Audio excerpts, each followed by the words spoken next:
প্রথম কি বলবো, কিভাবে শুরু করব, তার কোনো ভিডিওটা শুরু করার আগে আমি প্রায় মিনিট 15 ভাবছিলাম যে ভিডিওটা কিভাবে শুরু করব, কি দিয়ে শুরু করব। মানে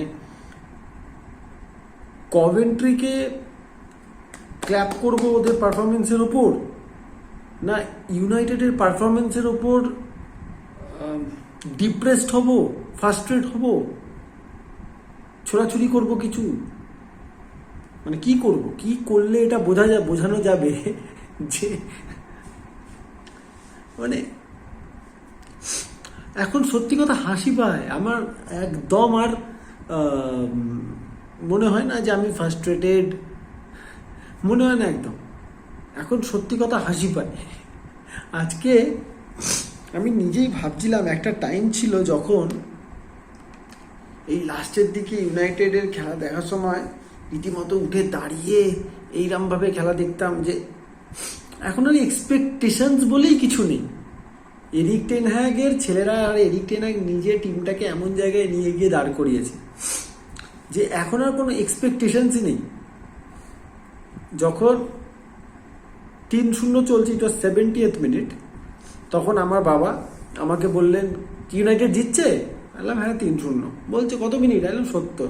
বললাম আর তো বেশিক্ষণ কিছু নেই। আমি তখন বাবাকে বললাম যে না, অনেকক্ষণ আছে, 20 মিনিট।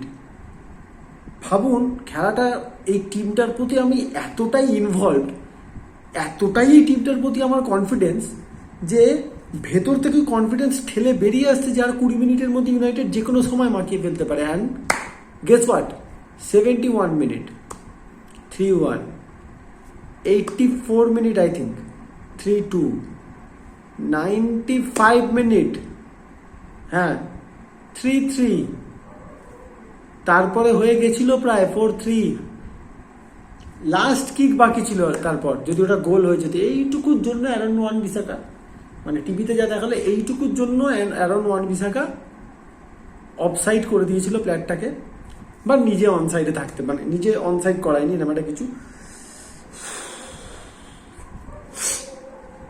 অন্য কাউকে নিয়ে কিচ্ছু বলার নেই আমার, সিম্পল। এরিক টেন হ্যাগ প্লেয়ার্সদের নিয়ে কিচ্ছু বলার নেই এই ক্ষেত্রে। আমার শুধু একটা জিনিস নিয়েই আমি রিলিভ, সেটা হচ্ছে লাইফ লং ব্যান্টারের হাত থেকে কিছুটা হলেও আমরা বাঁচতে পারলাম, লাইফ লং ব্যান্টারের হাত থেকে। এর বাইরে আর কিচ্ছু বলার নেই। কোভেন্ট্রি সিটির যারা চ্যাম্পিয়নশিপে 8th, তাদের কোভেন্ট্রির এগেনস্টে আপনি এফএ কাপ সেমিফাইনাল খেলছেন, আর সেই ম্যাচে যদি আমাকে ট্যাকটিক্যাল অ্যানালিসিস দিতে হয়, এর থেকে খারাপ দিন আর ইউনাইটেড সাপোর্টারদের যেন না আসে।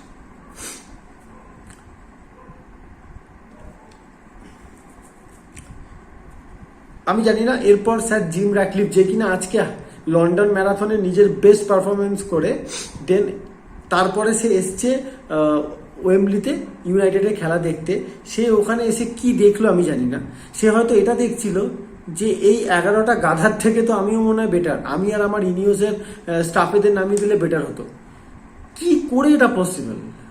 এখন অনেকে আমি দেখছি সোশ্যাল মিডিয়াতে এটা বলছে এরিক টেন হ্যাগকে দোষ দিয়ে কি লাভ হবে, প্লেয়ারদের মেন্টালিটি। আরে ভাই, লাস্ট সিজন এই প্লেয়ারদের মেন্টালিটি ভালো হয়ে গেছিল, তার বেলা সমস্ত প্রশংসা যদি এরিক টেন হ্যাগের কাছে যেতে পারে যে এরিক টেন হ্যাগ এসে প্লেয়ারদের মেন্টালিটি মনস্টার করে দিয়েছে, বার্সেলোনার সাথে পিছিয়ে থেকে আমরা ম্যাচ জিতেছি, তাহলে এই সিজনে কেন দায়গুলো এরিক টেন হ্যাগের ঘাড়ে যাবে না? লাস্ট সিজনে ভালো রেজাল্টের সমস্ত প্রেজগুলো, সমস্ত প্রশংসা যদি এরিক টেন হ্যাগ পেয়ে থাকে যে উফ একটা ম্যানেজার এলো, আমরা একটা স্ট্রাকচার পেয়ে গেছি, তো এই সিজনে বিনা স্ট্রাকচার, কোনো স্ট্রাকচার নেই একটা টিমটার। কোভেন্ট্রির মতো একটা টিম এসে খুলে দিচ্ছে টিমটাকে, ইভেন ফার্স্ট হাফেও। ঠিক আছে ইউনাইটেড নয় তখন গোল করছিল, কিন্তু যেভাবে ওপেন ছিল ইউনাইটেডের মিডফিল্ড, কোনো অপোনেন্ট প্লেয়ার যদি সেন্ট্রাল মিডফিল্ডে বল পায় ইউনাইটেডের এগেনস্টে, সে হেঁটে হেঁটে ডিফেন্স লাইন অব্দি চলে যাবে, কোনো প্লেয়ার না ট্যাকেল করে, না কোনো প্লেয়ার ট্র্যাক ব্যাক করে। এর দায়টা কেন এরিক টেন হ্যাগ নেবে না? যদি মেন্টালিটি মনস্টারের হওয়ার প্রশংসাটা ওরা পেতে পারে, এরিক টেন হ্যাগ পেতে পারে, তাহলে আজকে এই মেন্টালিটি কোলাপস করে যাবে, এই যে বড় কোলাপস হবে, এর দায়টা কেন শুধুমাত্র প্লেয়ারদের ঘাড়ে যাবে? আমরা এখন কিছু বললেই সবাই বলবে এরিক টেন হ্যাগের দোষ কোথায়, মানে what are you saying guys? আপনাকে আনা কি করতে হয়েছে? যারা মেন্টালিটি, যদি আপনার প্লেয়াররা আপনার জন্য খেলছে না, আর আপনি যদি এত বড় ম্যানেজার হবেন যে কিনা ক্রিশ্চিয়ানো রোনাল্ডোর মতো প্লেয়ারকে বেঞ্চ করে দিতে পারে, তাকে 5 মিনিট আগে নামাতে পারে, তাকে সাসপেন্ড করতে পারে ইনডিসিপ্লিনের জন্য, তাহলে যদি প্লেয়ার, আপনি বুঝতে পারছেন প্লেয়ার্সরা আপনার জন্য খেলছে না, আপনার যদি সেই গার্ডস থাকে, আপনি একটা কাজ করুন, আপনি 7খানা 8খানা একাডেমির প্লেয়ারদের খেলান। প্রবলেম কোথায়?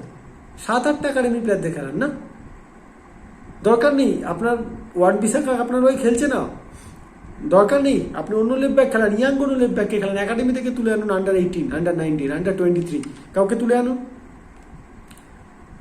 ম্যাকটমিনে আপনার জন্য খেলছে, তাকেই খেলান। তাহলে আপনার মনে হচ্ছে ক্যাশমিরও আপনার জন্য খেলছে না, তাহলে এটা কোনো বাচ্চা সেন্টার ব্যাকে খেলান। অ্যাটলিস্ট বার্সেলোনা যদি পারে একটা 17 বছরের সেন্টার ব্যাককে এল ক্লাসিকোর লাইন আপে দিতে, কেন আমরা পারি না?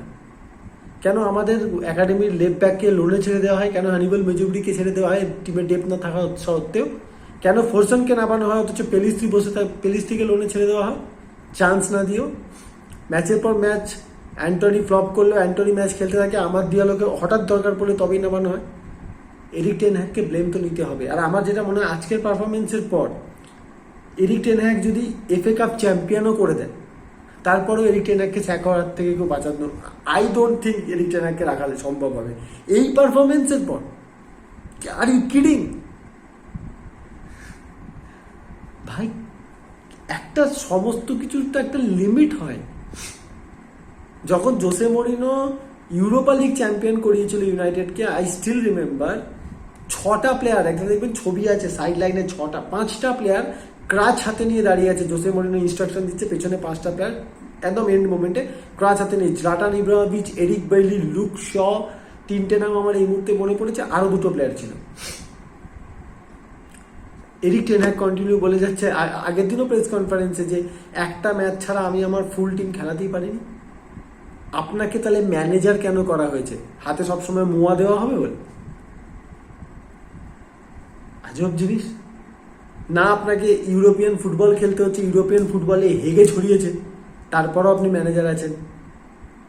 ডোমেস্টিকে প্রিমিয়ার লিগে হিউমিলিয়েশনের পর হিউমিলিয়েশন, এখন তাও তো এই সিজনে এতটাই চওড়া কপাল আপনার যে এই সিজনে এখন অবধি ইউনাইটেড 12-14 নম্বরে বিলং করছে।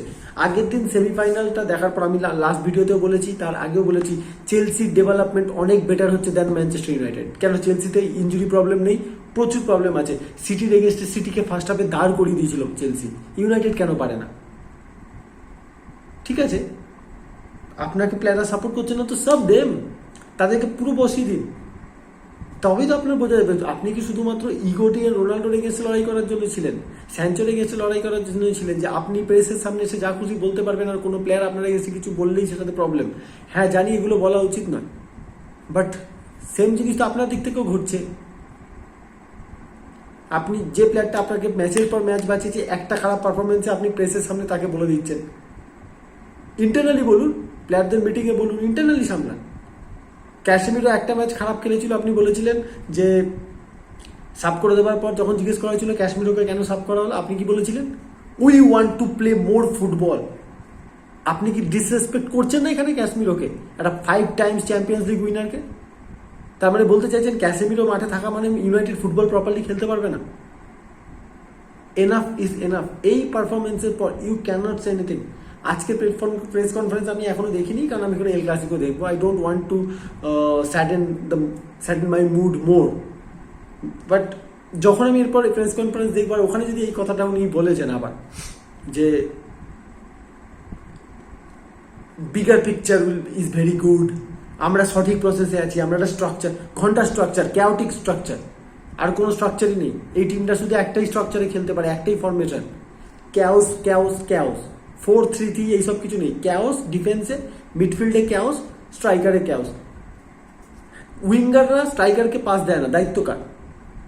তার মানে প্লেয়ার, কোন ম্যানেজারের ইনস্ট্রাকশন মানছে না প্লেয়াররা, তাহলে তার রেসপন্সিবিলিটি কেন ম্যানেজারের নয়? এত অডাসিটি প্লেয়ারদের আসছে কোথায় যারা ম্যানেজারের ইনস্ট্রাকশন মানছে না? তাহলে তার রেসপন্সিবিলিটি তো আপনার, যে আপনার মধ্যে সেই ব্যাপারটাই নেই যে আপনার ইনস্ট্রাকশন তারা মানবে। আর না হলে তাহলে আপনি এদেরকে বসান, ইয়াং প্লেয়ারদের নামান, ফোরসনকে প্রথম থেকে নামান, আমার দিয়ালোকে নামান, যারা আপনি ইনস্ট্রাকশন মানবে।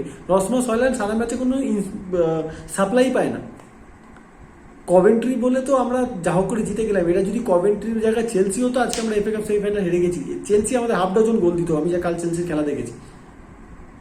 চলুন, এফএ কাপ ফাইনালে তো উঠে গেল, এখন একটা ট্রফি। আমার মন বলছে এফএ কাপ ফাইনালে এরিক টেন হাগের যা কপাল চলছে, এরিক টেন হাগ এবারে এফএ কাপটা জিতে যাবে। জিতে যাওয়ার পর আমাদের সাপোর্টার্সরা আবার উঠে আসবে এরিক টেন হাগের সাপোর্টে, তাকে টাইম দেওয়া হোক, এইসব বলা হবে। যাই হোক, থ্যাংক ইউ রাসমস হয়ল্যান্ড লাস্ট পেনাল্টিটার জন্য,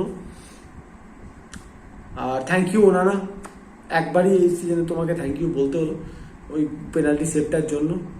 আর হার্ড লাক কভেন্ট্রির সাপোর্টারদেরকে শুধু একটা কথাই বলবো, ইউ গাইজ আর ফ্যান্টাস্টিক।